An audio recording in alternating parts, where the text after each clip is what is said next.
ও যুবক বলো না, তোমাকে কর্মযোগ্য কে বানাইলো? কর্মযোগ্য কে রাখলো? যদি অসুস্থতা দিয়ে বিছনায় ফালায় রাখতো কি করতে? কি করার ছিল?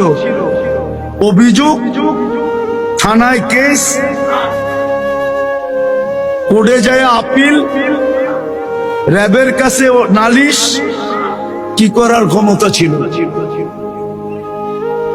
অস্তিত্বটাকে দিল, কর্মযোগ্যকে বানাইলো। কর্মযোগ্য কে রাখতেছে? কতটুকু নুন খাই, গুণ কতটুকু গাই? গুণ তো গাই না আল্লাহ। চলেন দেখি জান্নাতের একটু ধারণা দিয়া কার মনে এই আগ্রহ জাগে যে আমি চাই আল্লাহ আমাকে জান্নাতের বিনিময়ে কিনো। এই আগ্রহটা কার মনে পয়দা হয়? একটু জান্নাতের ধারণা দিয়া দেখি।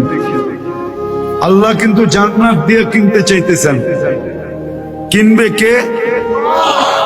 ক্রেতার